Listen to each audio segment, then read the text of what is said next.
Bismillahirrahmanirrahim.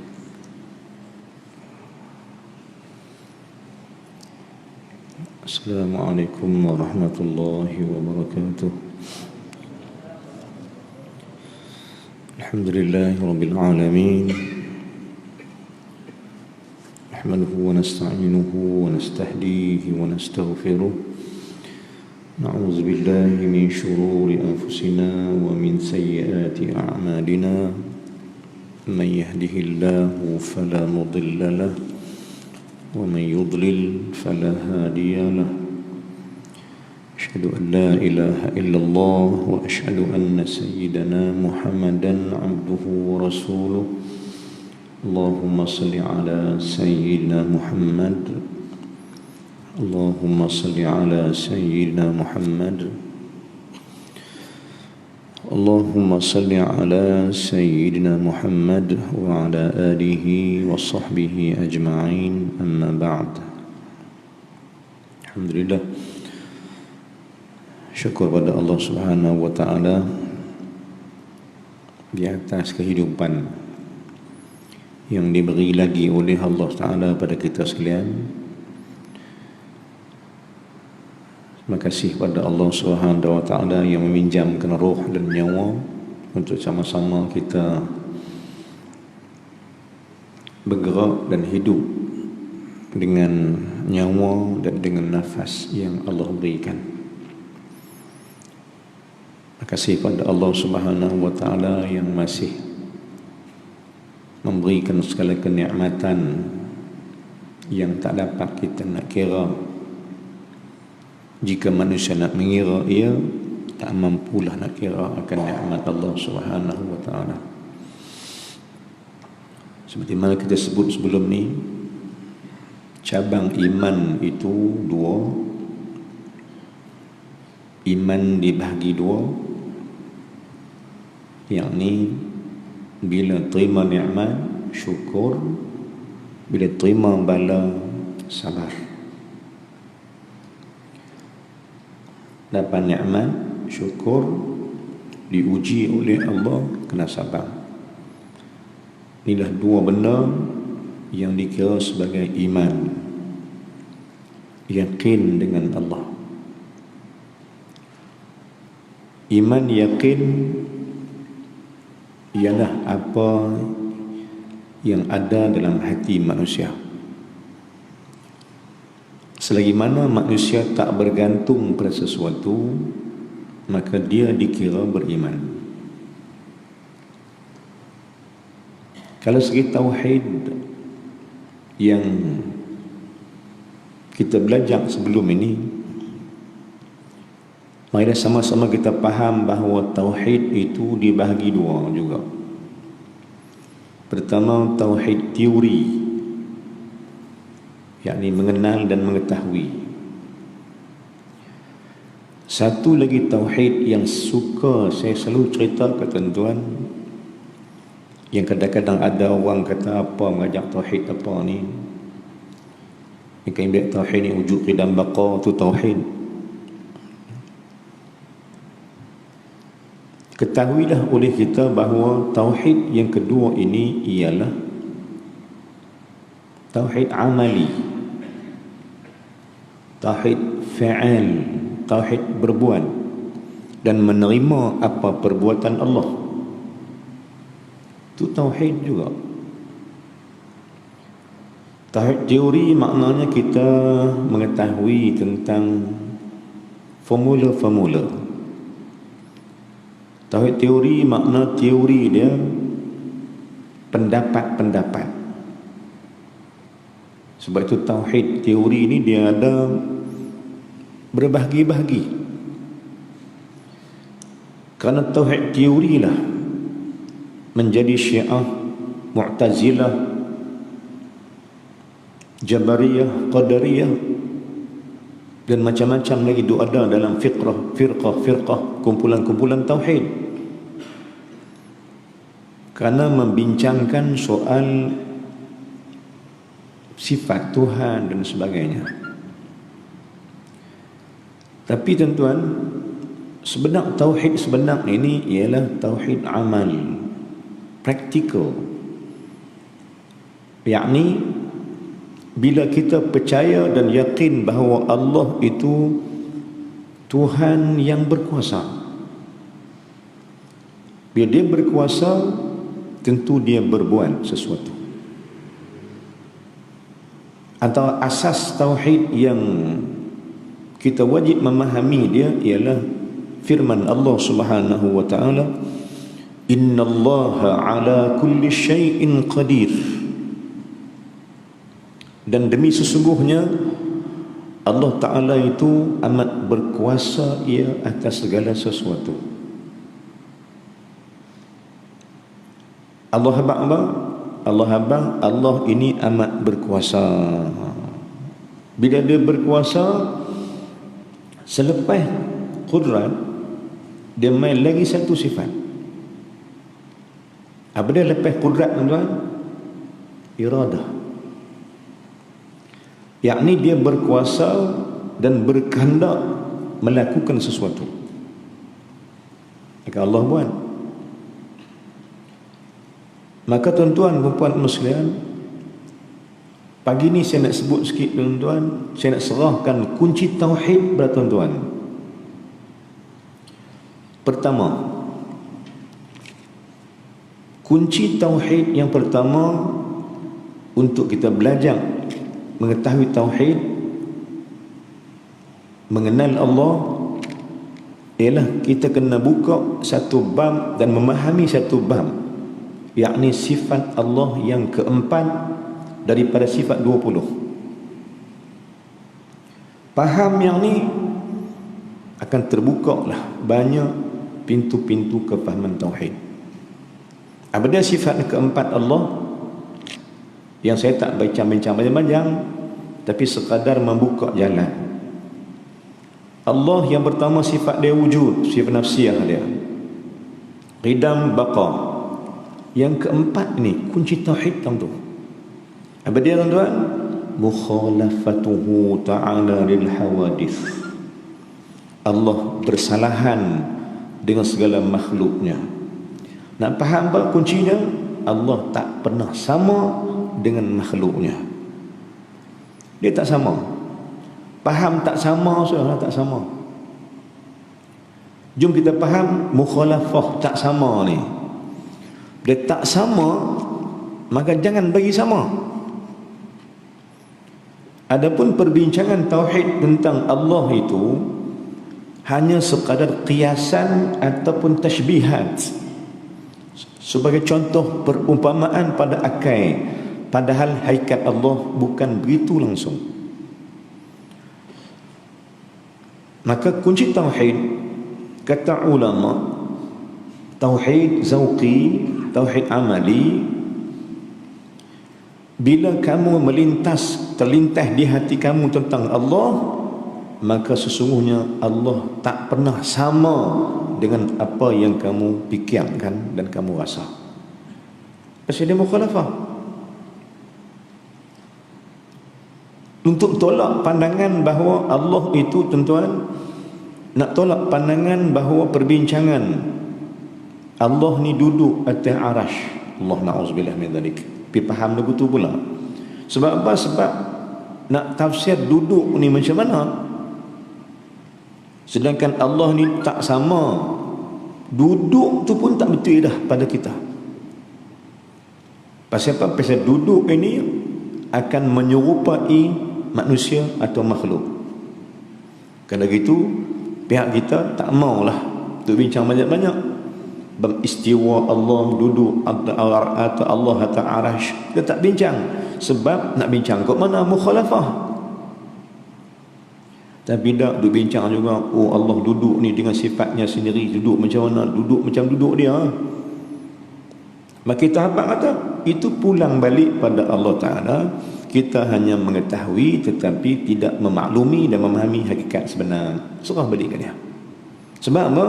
Sebab kita faham mukhalafah itu.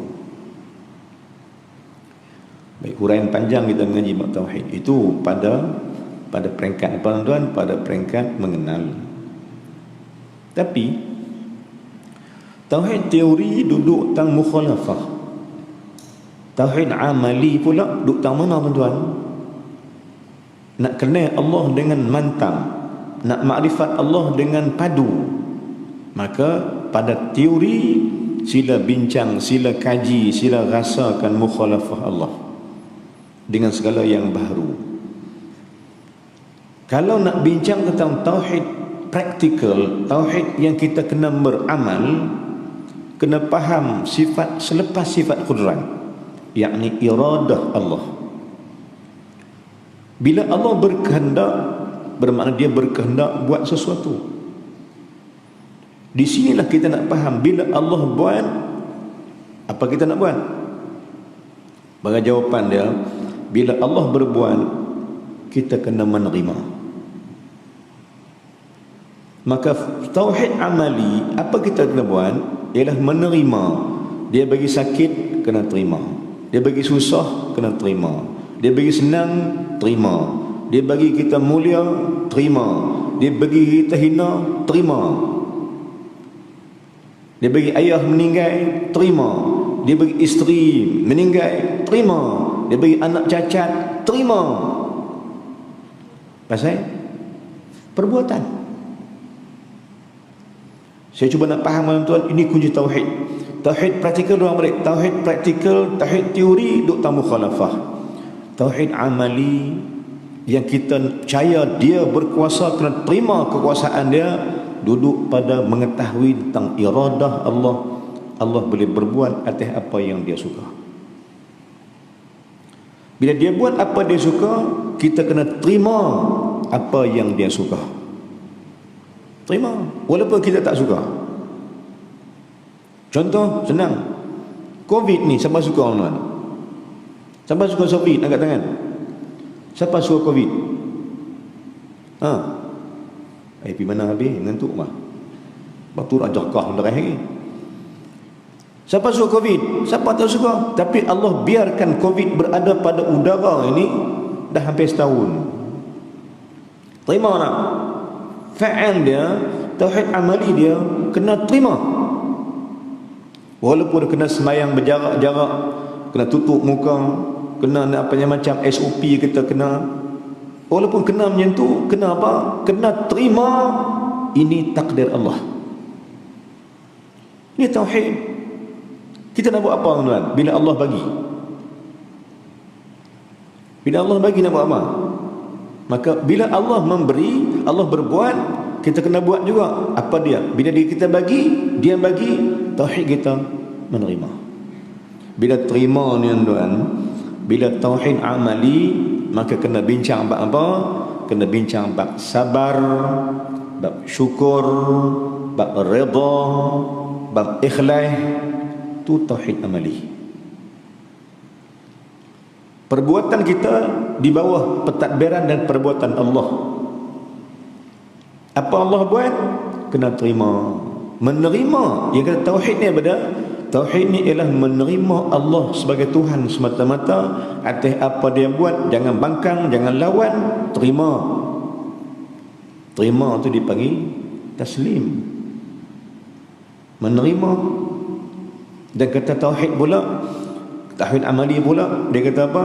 Hakikat tauhid sebenar itu ialah apabila engkau menerima, dan jangan kata Allah Ta'ala macam-macam, dan terimalah apa keputusannya dengan penuh redha.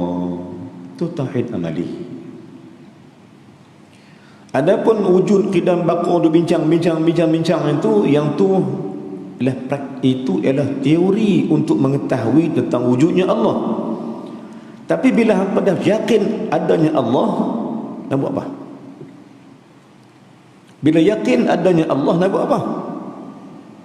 Jawapan dia, wajib menerima apa saja yang dia atur, apa saja yang dia buat. Kalau hangpa percaya kata dia bagus, dia baik, Tuhan segala-gala Tuhan. Kalau percaya dia, terima dia. Tuan-tuan, puan-puan sekalian,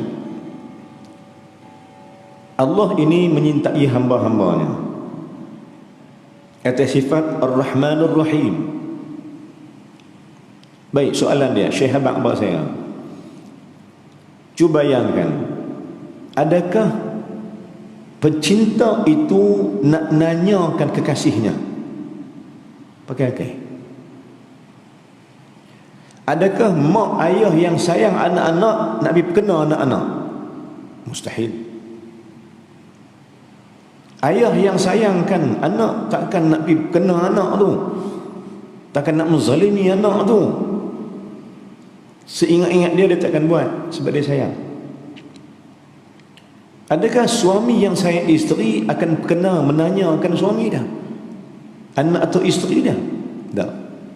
Kerana kaedah dia, cinta itu buta. Love is blind.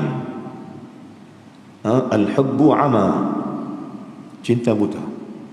So apa cinta buta? Kekasih tidak akan menzalimi kekasih. Kekasih tidak akan menipu kekasih. Maknanya bila kita cintakan Allah Ta'ala, Allah buat apa betul semua sebab dia kekasih. Sebab itu tuan-tuan, antaranya Allah Ta'ala ni kita buat apa pun dia betulkan. Dan apabila kita dibetulkan oleh Allah, jangan fikir Allah zalim kat kita. Maknanya kalau dia bagi kita susah, pasal dia sayang kita. Bila dia sakitkan kita, sebab dia sayang kita. Kenapa tuan? Kena praktikal dia, amali dia. Berapa ramai orang yang patah balik pada Allah selepas dia sakit. Nak terima tuan-tuan? Terima. Berapa ramai orang yang balik mentauhidkan Allah, berapa ramai orang yang balik sembah Allah selepas Allah uji dia dengan sakit, dengan aksiden, dengan apa saja. Tuan-tuan, puan-puan muslimin, nyata dia, saya senang ceritanya. Cerita ni saya ceritalah dalam kuliah saya di 2-3 tempat dan ada rakaman dalam YouTube. Cerita bagaimana satu orang di kampung saya, Kok Tampang sana, ada seorang yang dulunya tak ke masjid, kita katakan hal-hal agama ni tak apa nak ambil kisah. Ringkas cerita, lepas dia aksiden nak pergi Padang Serai, nak pergi Kenuri, naik dengan siapa pun tak tahu. Ni cerita ni 7-8 tahun dulu, cerita dulu. Lepas aksiden dia koma di hospital berbulan-bulan sebab otak dia, dia punya kepala dia pecah. Tapi Allah selamatkan dia, nyawa dia masih ada. Bila balik di rumah, habis hospital, balik rumah, sambung juga duduk di rumah sengak. Jadi macam kita kata kemurungan pun berbulan-bulan juga. Maka dia berada dalam keadaan macam tu lebih kurang 7-8 bulan, hampir setahun. Dia duduk koma, duduk sengap begitu di rumah dia. Satu hari, takdir Allah Ta'ala, dia ada kesihatan, Allah sihatkan dia. Dan mungkin dalam koma dia, dalam sakit dia itu, dia minta pada Allah agar Allah sembuhkan. Allah sembuhkan dia, tuan-tuan. Dia pergi masjid tak pernah berhenti dan tak pernah slap, tak pernah tinggal. Subuh dia kau bersekatnya, kat subuh bi, lohok bi, asar, maghrib, isya, macam tu rutin harian dia. Hujan ribut ke, panas lit-lit ke apa ke, sampai masjid. Sampai dia kau bersekatnya berubah terus 100% berubah. Dulu ni bukan kaki masjid, tapi bila Allah uji dia macam tu, lebih dahsyat dia ke masjid lebih daripada kita lagi. Tuan-tuan bayang orang kalau hujan kita nak tengok tapi masjid nak fikir 2-3 kali dulu. Kecuali je tak ke masjid dia kena main jugalah. Tapi kalau kita ni yang makmum biasa ni, fikir tak apalah nanti saat ni pergi ni. Dia tak nak. Lohong subuh awal ada, asar ada, lohong ada, maghrib ada. Dia saya kira-kira tak pernah tinggal sembahyang ni pun sama juga macam dia sakit. Berbulan-bulan hampir setahun tak pernah tinggal solat Jumaat, tuan-tuan. Ulang alik dia daripada kampung Kampung saya juga lah, kampung belah mata renak saya juga lah, dari pulau lain sikit. Tak jauh dengan masjid, ulang balik di Masjid Al-Islah Kota Tampang, hari-hari dia ulang, sampai hari ni dia ulang. Sebab tuan-tuan, sebab Allah bagi dia sakit itu untuk Allah pulangkan balik pada Allah. Ada orang pula aksiden patah balik ke Allah. Ada pula orang lain, tuan-tuan, disebabkan bisnes dah rugi, terjun, merudum, patah balik ke Allah.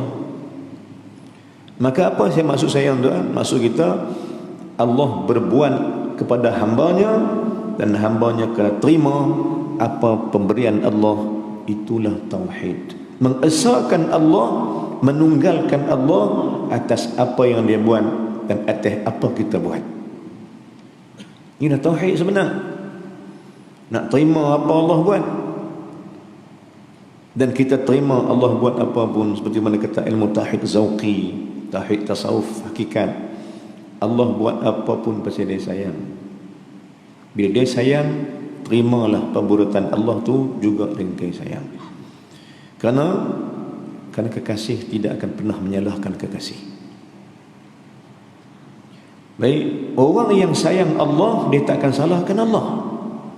Dan orang yang sayang kita tak akan salahkan kita. Contoh, mak sayang anak. Cerita saya di Mesir, saya teringat lagi. Waktu mana saya sewa satu rumah, sewa rumah ni, tuan rumah duduk atas, saya duduk bawah. Dia dapat bangunan 5 tingkat, saya duduk bawah. Sewa rumah mereka, bangunan tu bangunan mereka. Family dia, adik abang semua, mak duduk tingkat bawah, adik abang semua duduk tingkat atas, saya sewa di bawah. Satu hari dia ada tangga belakang, kat belakang tangga nak pergi ke taman, ada taman belakang. Saya buka pintu rumah,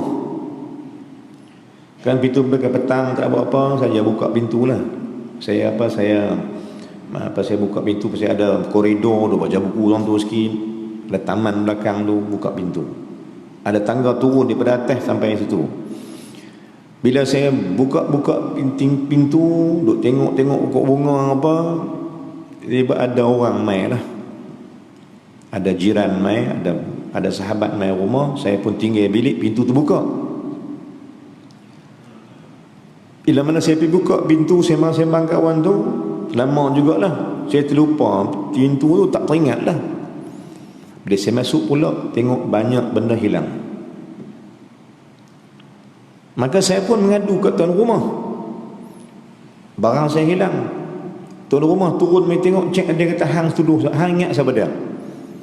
Saya kata, tuan rumah, kan, rumah hang ni dipagar dengan bangunan-bangunan, pagar pun tak boleh masuk punya, kecuali orang rumah ni juga, orang building ni juga, orang imarah ni juga. Maka bila saya kata begitu, suami dia tak kata apa, isteri dia kata, terus dia marah saya, kalau gitu hang tuduh anak aku. Saya kata, aku tak tuduh, tapi siapa nak masuk? Saya kata, berselera rumah macam ni. Maka dia pun, ayah dia pun panggil anak-anak dia. Yang mak dia duk bela juga, anak aku tak pernah curi. Saya kata, kalau tak curi siapa nak ambil? Takkan aku nak curi harta benda aku? Bertengkar kami. Yang mak dia duk kata tak, anak dia tak curi juga. Makna apa dia? Maksud saya, bila mak ni sayangkan anak, dia tak pernah salahkan anak dia, sebab dia sayang. Maka hamba yang mengenal Allah, menyintai Allah Ta'ala, dia takkan salahkan Allah pada semua benda. Anak dia mati, dia takkan salahkan Allah, kan? Apa jadi ke anak dia, apa jadi ke keluarga dia, jadi kat jiran dia, jadi kat adik-beradik dia, dia tak pernah salahkan Allah Ta'ala. Dia minta apa pun Allah tak bagi, dia tak kata apa ke Allah, sebab dia tahu Allah menyintai dia. Jadi tauhid ni apa dah? Tauhid dia takkan salahkan Allah Ta'ala itu dengan katanya, atau dengan perasaannya, atau dengan perbuatannya. Itu tauhid. Tiba-tiba tuan pi salah kita apa dah? Anak pi salah mak ayah, bermakna anak ni tak cinta mak ayah. Kan? Kerana apa? Kerana kaedah dia, kekasih akan lindung kekasih. Yang menyintai akan lindung yang dicintai. Maka Allah lindung kita. Tuan-tuan, Allah lindung kita, tuan-tuan. Semalam, malam kemarin ikut program saya ni, sebagai contohnya, ikut program saya di Bayan Lepas malam Jumaat, Khamis malam Jumaat di Bayan Lepas, di Masjid Al-Mustaghfirin Bayan Lepas dekat airport ni. Program saya di situ malam Jumaat. Maka mereka tanya saya, "Ustaz nak mai ke? Ustaz nak pergi ke?" Saya kata, di kawasan Pulau Pinang ni masih lagi orang kata merah. Kawasan dengan Covid ni, belah Jelutong, belah Bayan Baru, Bayan Lepas, Bayan Tobu, semua belah tu semua kawasan merah belaka. Jadi saya kata saya tak pergi lagi ikut. Tangguh dululah kuliah saya tu. Nanti clear esok kita pergi.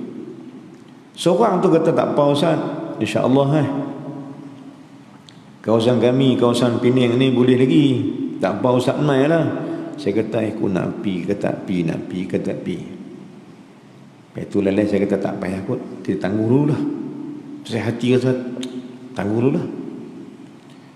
Bila tangguh hari Jumaat, malam Jumaat, petang kemarin, dia hantar mail saya tu. Apa dia, tuan? Salah seorang ahli jemaah atau AJK Masjid Sungai Tiram ni disahkan positif Covid, masjid kena tutup. Saya kata, subhanallah. Maksud apa, tuan? Betapa Allah lindung kita daripada apa? Daripada bara bahaya. Nah, abang-abang, tuan, Allah sayang kita. Allah sayang kita semua. Kan dia amat menyintai, dia amat menyintai kita sekalian. Dalil lain betapa dia sayang kita, tuan. Dalil lain betapa dia sayang kita bila dia tak matikan kita waktu kita jahat dulu. Dia tak matikan kita waktu kita bermaksiat dulu. Dia tak matikan waktu itu. Dan dia akan matikan kita pada ketika kita bertobat, banyak minta ampun, banyak tunaikan kewajipan, kembali balik melaksanakan perintah dia. InsyaAllah menolong kita mati situ. Allah tak matikan kita waktu kita maksiat, tinggal sembahyang dulu, Allah tak buat. Sebab dia sayang kita. Tapi ada juga orang yang dimatikan kita bermaksiat. A'udzubillah min zalika. Ini tanda-tanda apa, tuan? Tanda-tanda bahawa Allah menyintai kita. Maka apa maksud saya? Maksud kita jom faham tauhid dua cabang dia. Tauhid praktikal, tauhid teori, itu teori. Hadap kelai ni yang tu. Tapi tauhid amali, menerima Allah, tak ada nak bangkang-bangkang dah. Terima semua. Pasal apa terima? Sebab mengakui kebesaran dan keagungan dan kekuasaan dia. Kaedah tauhid tasawuf apa dia? Kekasih tidak pernah menzalimi kekasih. Kekasih tidak pernah menyalahkan kekasih. Allah tak pernah salahkan kita. Malah dia ampun lagi dosa kita, tuan-tuan. Sebab dia sayang kita. Banyak dosa kita Allah ampun. Dia turunkan wudu, dia bagi wudu, ampun dosa. Masuk masjid berdoa, ampun dosa. Tahiyatul masjid, ampun dosa. Takbir bersama imam, ampun dosa. Apa kita lambatkan pergerakan kita dengan imam, ampun dosa. Amin bersama imam, amin sama imam, ampun dosa. Maknanya apa dia? Maknanya Allah ini, dia tak pernah salahkan kita. Malah sebaliknya, Allah doa ampun dosa kita. Itu tanda Allah cinta kita. Kerana Allah sayang, dia tak salahkan kita. Malah dia ampun dosa, dia beri kelonggaran kepada kita, dia beri keuzuran kepada kita. Apa tanda Allah sayang lagi, tuan? Selawat sekali menghapuskan 10 dosa yang dulu, dan Allah ganti dengan kebaikan pahala yang 10 balik. Selawat sekali je. Apa kelebihan selawat sekali? Sekali selawat, Allah ampun dosa yang 10, dan Allah beri pahala balik dengan 10 kali ganda. Allah, tidakkah ini cinta Allah subhanahu wa ta'ala untuk kita sekalian?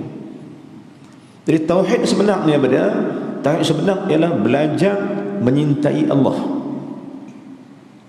Yang tu bila kita kenal Allah begini, maka wajib kita merasakan dua benda. Saya ulang balik.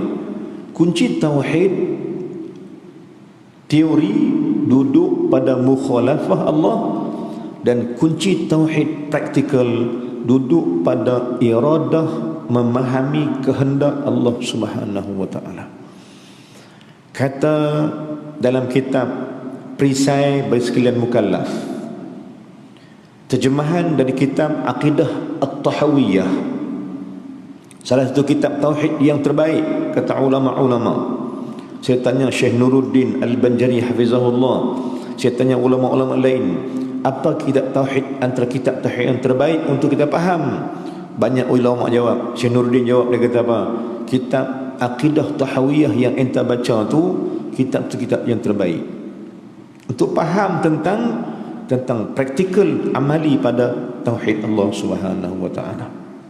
Jadi apa kata ulama tauhid atau apa kata Imam Ja'far At-Tahawi dalam kitab Aqidah At-Tahawiyah dalam bab ini? Kata dia, i'lam, matan dia, i'lam, ketahui oleh kamu sesungguhnya, i'lam iradatullah, inna iradatallahi hiya iradatul hubbi. Ketahui oleh kamu bahawa sesungguhnya kehendak Allah atas kamu itu ialah kehendak cintanya kepada kamu sekalian. Dia sayang kita. Dia buat apa pun atas iradah sebab dia sayang. Dia tak boleh tafsir dengan apa, dengan akal tak boleh tafsir. Macam mana tuan-tuan, macam mana Allah buat? Macam saya ulang pada tuan, macam mana raya haji baru ni, malam raya haji, esok nak raya malam ni, ada kemalangan, ke aksiden dekat Matang Buluh. Tuan-tuan ingat balik, satu ibu yang mengandung 8 bulan aksiden malam raya haji baru ni kan, yang apa, yang katanya tengok IC dia orang gok bau. Macam mana mengandung 8 bulan Allah meninggalkan dia, Allah ambil nyawa dia dengan aksiden, mati dia dengan anak-anak dia. Macam nak tafsir dengan akal?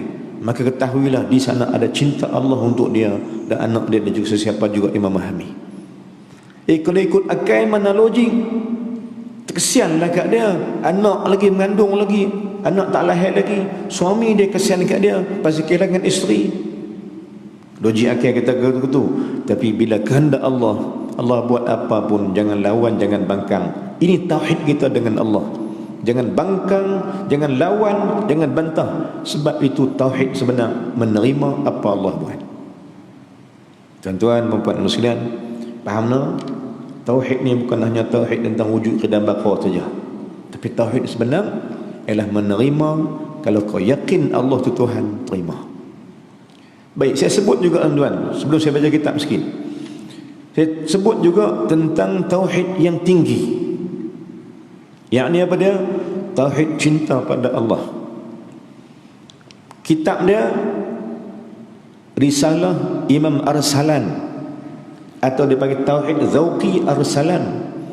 Ini seorang ulama, Imam Yaqubi Arsalan, satu ulama tauhid berasal daripada Syria, Damsyik, tetapi dia ada hubungan keluargaan dengan orang Turki. Arsalan dalam bahasa Turki maknanya singa. Baik, Tauhid Arsalan sebutkan bahawa bab iman ini, bab iman, kata dia bagi, saya terang juga tuan-tuan, walaupun tak faham tak apa, saya terang dulu. Dia bagi perbezaan antara iman dengan yakin. Tuan-tuan ingat tak apalah, saya sebut dulu, cuba belajar, kita belajar. Baik, kata dia, iman itu bila engkau keluar daripada bergantung dengan orang lain, itu iman. Tetapi yakin ialah apabila kau belajar keluar daripada percaya dengan dirimu sendiri. Apa dia matan dia? Al-imanu khurujuka anhum wal yaqinu khurujuka anka. Panjang lagi matan dia. Iman itu ialah bila hang tak percaya ke orang. Maksudnya tak bergantung pada orang. Tak bergantung. Balik hang sibuk gantung ke Allah Ta'ala.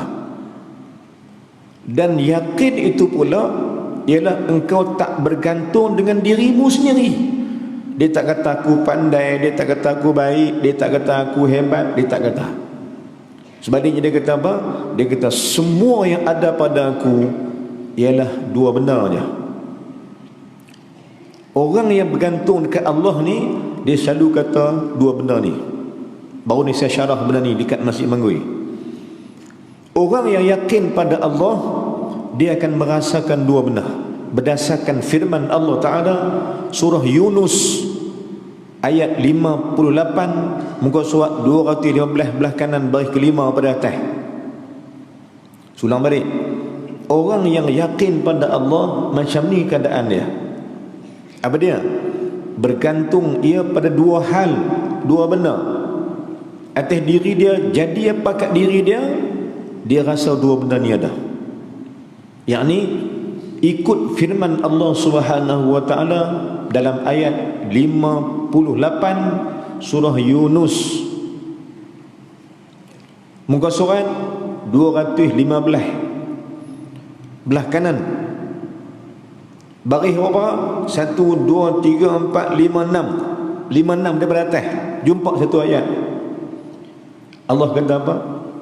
Qul, firman Allah Subhanahu wa taala, qul bifadlillahi wa birahmatihi fabidzalika falyafrahu huwa khairum mimma yajma'un.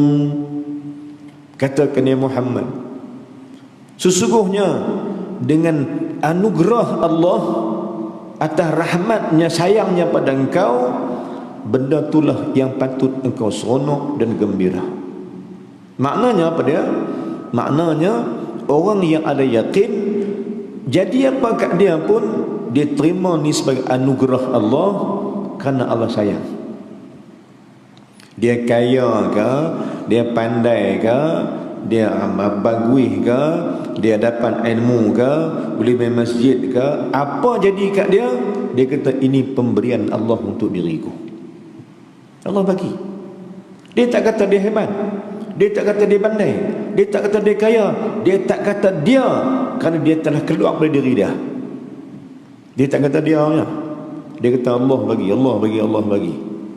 Maka satu doa, satu ucapan yang terbaik kata ulama dalam bab ni, bila hang terima apa pun daripada Allah, kebaikan, anugerah Allah, Allah beri kat hang macam-macam, anak hang pandai, isteri hang bagus ke, apa saja hang kata hadza min fadli rabbi, ni semua anugerah Allah untuk aku. Itu orang tauhid. Dia tak kata oh bini saya bagus, dia tak kata anak saya pandai, dia tak kata makhluk, dia kata Allah Subhanahu wa taala. Kerana dia pulang balik semua kepujian itu pada Allah, pada hakikat, pada fa'il, perbuatan, rasa hati dan perkataan, patah balik ke Allah. Tuan-tuan maupun muslim, maka ketahuilah kata Allah, orang yang ada tauhid keluar pada manusia, bergantung ke manusia dia jauh, dan bergantung kat diri pun dia jauh, ialah orang yang selalu kata ni semua Allah tolong buat, aku tak ada apa kat aku. Kalau dipuji pun dia kata ni semua Allah Ta'ala belakang. Dia tak rasa dia tak rasa kaya dengan sebab dia pandai cari duit, kaya dia dengan sebab dia kata pandai cari kewangan, pandai himpun. Tak. Semua dia merasakan Allah Ta'ala. Kerana apa? Kerana dia telah keluar daripada bergantung dengan makhluk, dan dia telah keluar pada bergantung dengan diri dia sendiri. Patah balik hikam yang pertama, yakni bab syirik Allah Ta'ala, ialah apabila manusia bergantung dekat diri dia, dia kata dia boleh pasal dia. Alhamdulillah.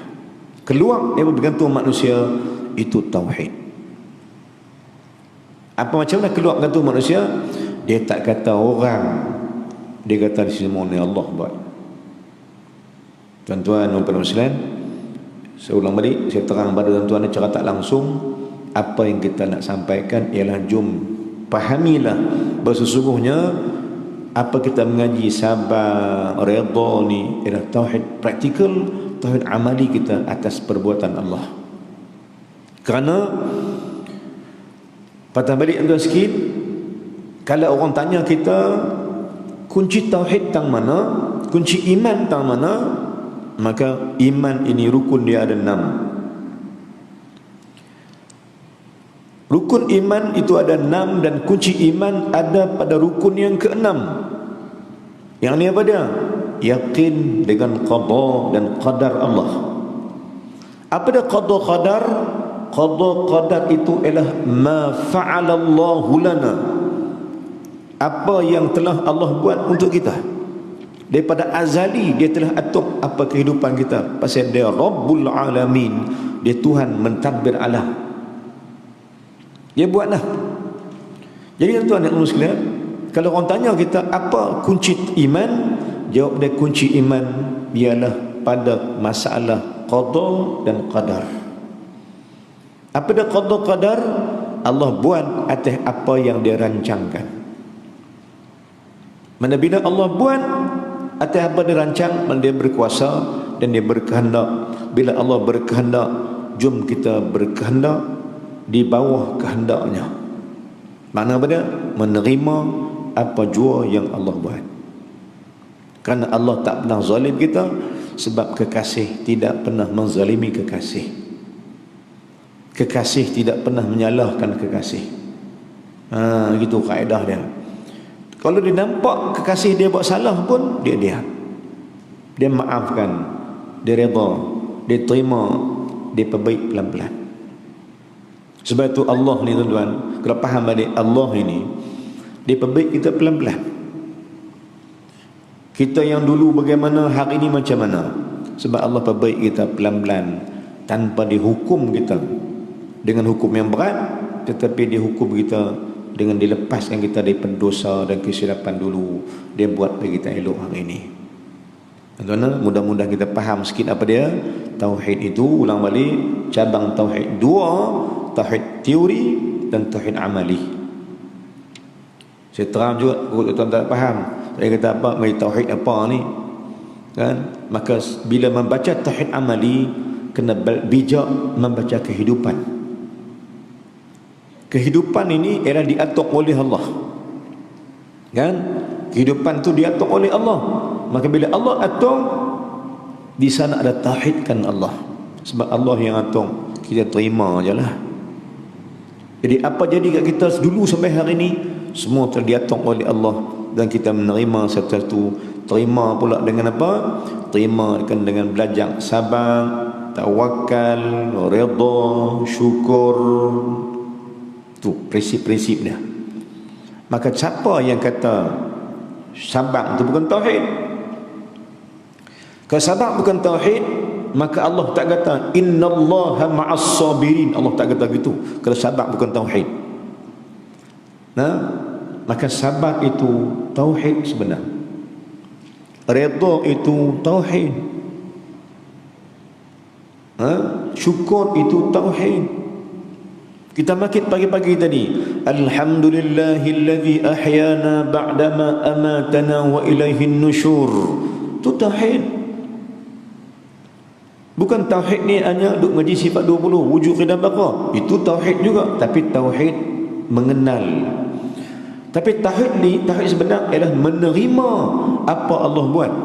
Kalau kau yakin dia Tuhan kamu, dia yakin Tuhan berkuasa, kau yakin dia Tuhan berkuasa, dia Tuhan yang sempurna, kau terima. Terima pula, terima dengan tak ada bangkang, maka yang tu dipanggil Islam, taslim, redha, mardiyah. Kan? Dia nak terima ni, dia juga nak terima. Dia nak terima apa jua yang Allah buat. Baik tuan-tuan dan puan-puan, itu pada apa? Pada pahaman kita tentang tauhid, untuk belajar menerima apa jua yang Allah buat. Maka kita nak bincang balik tuan-tuan dalam kitab kita ni, muka surat ini tauhid juga ni. Saya terang balik ini tauhid juga. Muka surat 28 tentang tauhid yang ada pada kita dengan Allah Subhanahu wa taala, yakni kita ni kadang-kadang tuan-tuan dalam bab bicara ni Allah uji kita dengan bicara manusia. Dengan lidah orang kita terinaya kadang-kadang. Maka kita nak kata apa? Sabar di atas perbuatan manusia. Allah uji kita begitu. Sabar. Kita tak tahu pasal kena orang tuduh kita. Takdir Allah nak buat macam mana? Contohnya kan, kita tak tahu pasal pun tiba-tiba orang kata kita kan? Sebab apa? Sebab lidah manusia. Maka kita kena sabar. Kerana ujian Allah datang dengan berbagai-bagai. Allah ciptakan manusia untuk uji kita. Kita kadang-kadang tersakit dengan jiran. Kadang-kadang kita ni berkelahi dengan orang ramai. Kita diumpat, kita dicaci, kita dihina, kita difitnah. Kita biasa jadi semua itu. Semua kita biasa menerima benda ni. Tapi tuan-tuan, apa dia maksud dia? Allah itu menguji kita dengan cakap manusia. Sebab itu kita nak faham balik dalam bab cakap ni, ialah dia merupakan ujian Allah atas diri. Kita pun cakapkan terlajak, orang cakap terlajak, jadi fitnah. Nabi kata apa tuan? Nabi kata dalam bab ni, saya ulang balik. Dia kata apa?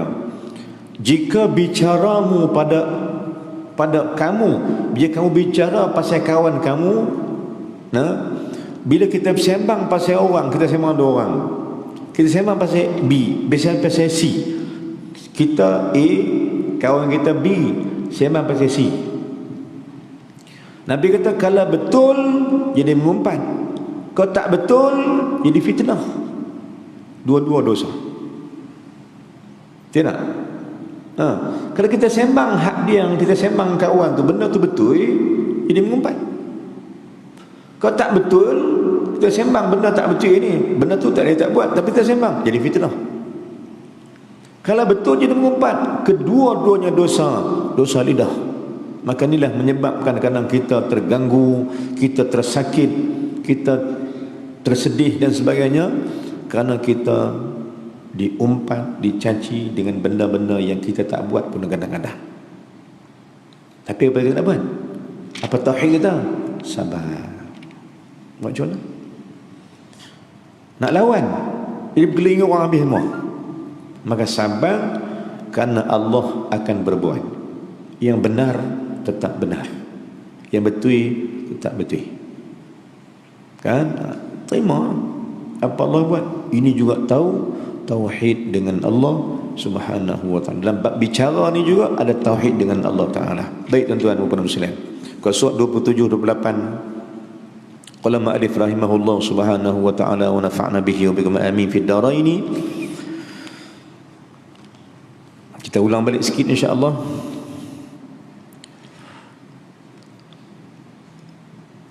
Bahawa jika menyebut engkau akan nama Allah Ta'ala, bagi atas, dua bagi atas, bahawasanya jika menyebut engkau akan nama Allah Ta'ala, ganti daripada perkataan yang tiada berfaedah itu, nescaya adalah ia untung yang sangat besar. Kerana zikir Allah itu menyerupai ia akan sepotong emas, dan perkataan yang tiada berfaedah itu menyerupai ia akan sepotong daripada tanah yang keras. Umpama tashbih daripada ulama kita, cakap hak elok tu umpama emas, cakap hak tak elok tak ada faedah tu umpama tanah keras. Maknanya cakap elok itu berharga, cakap tak ada faedah itu tak ada nilai, tak ada harga dia. Tak apa, dia tak ada apa, tak ada harga, tak ada faedah. Maka kita sambung ini, maka betapa suka orang yang berakal meninggalkan ketul emas. Kata dia, macam mana hampa ni orang yang boleh dinamakan orang berakal ke? Kalau hampa ni dapat emas pergi tinggal pun, berakalkah kamu? Maknanya uslub apa? Uslub istihza dia panggil. Dalam kaedah balaghah, kaedah bahasa Arab, yang ni dia panggil kaedah istihza, kaedah perli. Tashbih ni perli. Umpama ni ada perli, ada apa terang, ada tunjuk dan sebagainya. Contohnya, tuan-tuan, Allah perli kita tapi tak sedang. Dalam Quran Allah perli. Kita akan namakan uslub ni ataupun kaedah Allah nak kata tapi lembut. Bila Allah kata afala ta'qilun, afala tubsirun, afala tatafakkarun. Ni kata ulama, yang ni uslub dia panggil istifhamu al-inkari. Faham yang berlawanan dengan apa maksud ayat. Ayat kata lagu lain, maksud lagu lain. Contohnya senangnya kita berguna, tuan-tuan, kita guna ayat di jenis ni juga. Bila contohnya kita marah ke anak kita, kan, biasalah kan, anak naik pokok jatuh. Contoh kata apa? Okay. Makan, anak sakit perut atau isteri ke, abang jangan makan, isteri makan juga. Lepas tu marah kat isteri kata apa? Okay. Makan lagi, alah sikit tu, mau bangkan, mau pokok. Kata, perli dah tu. Orang kata terlarang makan, tak makan, jangan makan juga dah. Esok ni makan sepokok, marah ke bini gitu. Makan berpelam ke bagan, pergi ambil ni, rekah pokok-pokok, kata aku tu. Marah apa? Perli. Tapi Quran dia perli lembut. Dia tak kata aku tu, kita perli kasar kan. Isteri sakit perut, kita kata tak apa, esok makan dengan pokok-pokok tu. Tu lembut tu. Tapi uslub tu kasar tau. Adakah makan dengan pokok-pokok? Kan? Patut tak makan pokok-pokok ni? Anak abang tu janganlah makan buah tu. Tapi habis makan semua sekali, siapa suruh makan? Kan apa, abang dah jangan makan, pergi makan juga, kan sakit perut dah. Tapi suami kata apa? Tak apalah, jangan gaduh lah, makan sikit tu. Esok I beli kat you satu pokok. Dia marah lagi bini dah. Dia kena perli. Maka Quran menggunakan uslub macam tu. Bila mana Allah kata afala ta'qilun, tidakkah hampa ada akal? Maka kata ulama, ini cara Allah perli dengan cara lembut. Sebab maksud dia bukan dia tanya tidakkah hampa ada akal. Sebenarnya bahasa kasar dia, Allah kata memang hampa tak ada akal atas firman Allah afala ta'qilun. Tapi kita tak faham betapa Allah ni tunjukkan adabnya dengan hamba. Ditunjukkan betapa dia ni Tuhan yang penuh dengan adab. Perbuatan daripada Allah dengan lembut dan beradab sopan. Nak tarbiyah kita, belajarlah daripada Allah Ta'ala macam-macam, kerana dia Tuhan yang mendidik. Kan? Kita pun banyak belajar dari pengalaman tu sebenarnya Allah yang atur. Baik tuan-tuan, maka ketahui oleh kamu bahawa sesungguhnya Allah Ta'ala menggunakan uslub-uslubnya macam tu. Dia menggunakan ayat-ayat yang kita tak faham, tapi kita faham kau lain. Rupanya dia tajam menikam akan manusia. Kalau boleh faham lah. Kan? Jadi tadi anak naik pokok jatuh, kita tu tak pandai lagi, rendah tu naik lagi, naik tinggi ni nuah pucuk, jatuh kena mati, patah tu je. Kena ikut perli ni kan, perli. Maka anak pun kalau dia anak tu tak ada akal, dia buat apa? Ayah kata naik lagi. Kalau anak tak ada akal apa? Dia kabat lagi ya. Tapi kalau anak yang ada akal, ayah aku tak bagi naik ni kan. Begitulah kita faham bila Allah kata apa tu? Uslubnya. Bila Allah kata ke Adam, "Wala taqraba hadhihi syajarah." Jangan hampiri pohon itu. Maknanya apa dia? Hampir pun jangan. Makan telah lagi lah tak boleh. Kan? Tapi Adam buat apa tuan? Adam hentam pergi makan buah tu. Sedangkan larangan tu bukan larangan makan, larangan hampiri pohon. Bermaksud apa? Allah ni dia punya bahasa dia dalam. Kena faham lah. Kan? Maka bahasa hikmah ini dalam. Maka ulama juga menggunakan kaedah yang sama. Kata dia, wahai orang yang berakal, sanggupkah hampa tinggal ketui meh pi ambil tanah kerai? Macam mana? Bila hampa cakap benda tak ada faedah, hampa suka. Cakap benda tak ada yang ada faedah, hampa tak suka. Seperti mana pi tinggal ketui meh pi ambil tanah kerai. Maksudnya, adakah hampa diadakan? Fikir tengoklah. Kan? Fikir tengok. Tuan-tuan yang Allah silang saya batal balik sikit. Allah buat kita ni beza dengan binatang dengan apa? Apa beza kita dengan binatang? Di mana bezanya? Tak mana titik perpisahan perbezaan kita dengan binatang? Tak mana? Jawab dia. Jawab dia. Jawab sikit akal. Sebab itu kita marah ke anak, kita kata akal dah akal. Kan? Akal membezakan kita dengan binatang. Maka dalam kaedah mantik bahasa Arab, dia kata apa? Manusia ini haiwan. Manusia ni apa dia? Hayawanun natiqun. Apa beza kita binatang? Haiwan. Allah bersulang Quran hayawanun.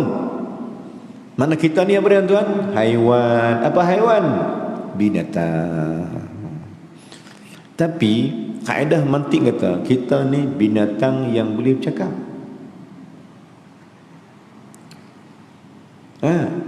Binatang boleh bercakap, binatang tak boleh cakap.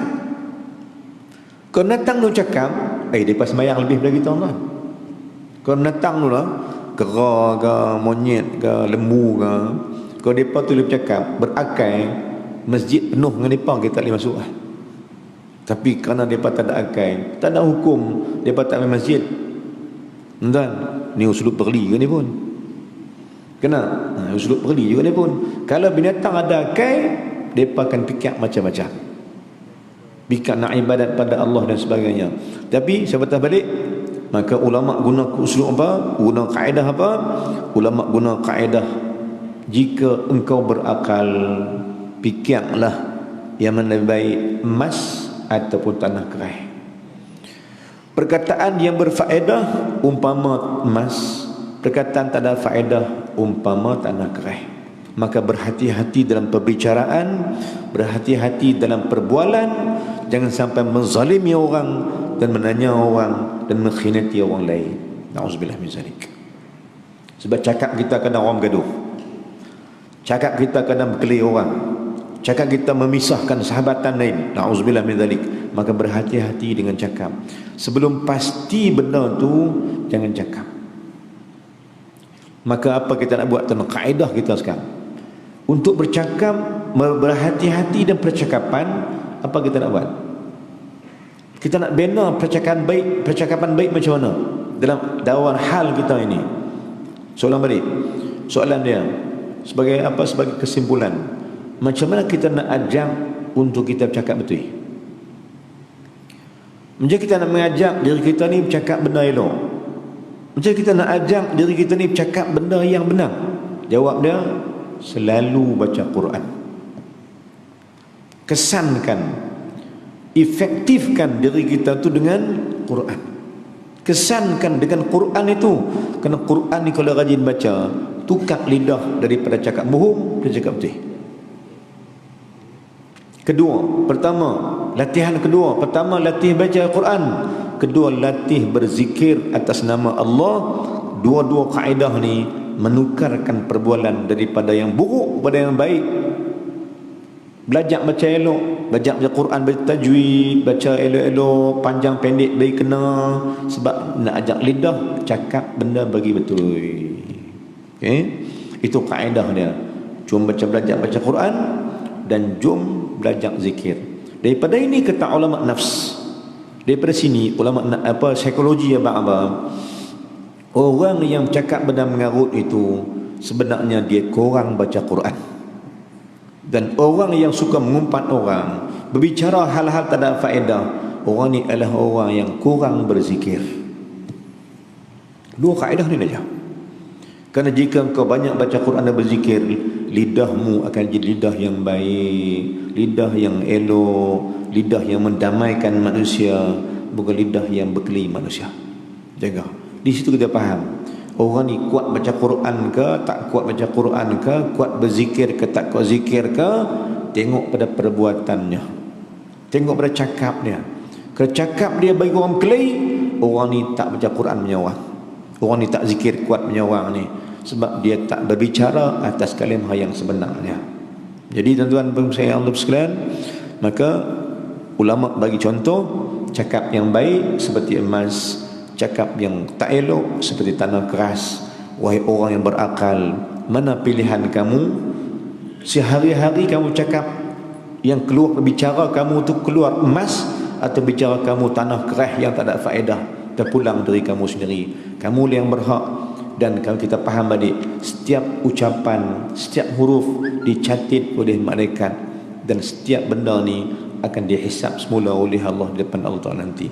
Maka jomlah kita bicara atas kalam yang baik, berfaedah, bermanfaat, damaikan orang yang berkelahi, ajak manusia pada Allah Ta'ala, dan ajak manusia jangan berbuat kejahatan, kerana kita inginkan kita jadi orang terbaik si Allah Ta'ala. Wallahu alam. Aqul qul hadza astaghfirullahal azim li wa lakum lil muslimina wal muslimat wal mu'minina wal mu'minat fastaghfiruhu fa yafuzul mustaghfirin wa najat taibin. Mohon keadaan mudah-mudahan insya-Allah Allah angkatkan azab, Allah angkatkan bala ini, dengan sama-sama kita mencari balik jalan-jalan keampunan Allah, dan mudah-mudahan kita dapat keampunan Allah dan kita dapat redha Allah Ta'ala. Mudah-mudahan Allah jauh kita dari segala bara bahaya. Bismillahirrahmanirrahim. Alhamdulillah wassalatu wassalamu ala Rasulillah wa ala alihi wa sahbihi ajma'in. Allahumma ighfir lana dhunubana wa liwalidayna warhamhuma kama rabbayana shaghira. Jami'al muslimina wal muslimat bi rahmatika ya arhamar rahimin. Allahumma zidna 'ilman nafi'an wa 'amalan salihan maqbula. Allahumma ij'alna min alladhina yastami'una qawli fayattabi'una ahsana. Allahumma ij'al jam'ana hadha jam'an marhuma wa tafarruquna min ba'dihi tafarruqan maqsuma. Rabbana atina fid dunya hasanah wa fil akhirati hasanah wa qina adzaban nar. Sallallahu ala sayyidina Muhammadin wa ala alihi wa sahbihi wasallam. Walhamdulillahirabbil alamin. Assalamualaikum warahmatullahi wabarakatuh. Dan ada tabung sikit saya bawa, tabung untuk tuan-tuan sumbangkan sedekah infak pagi atau sedekah pagi subuh untuk kami, insya-Allah. Saya gunakan kewangan tu untuk ma'had, dan saya juga sedang rancang membina ma'had tahfiz di kampung di Kok Tampang sana. Dan sumbangan tuan-tuan akan meringankan kami, insya-Allah. Assalamualaikum warahmatullahi wabarakatuh.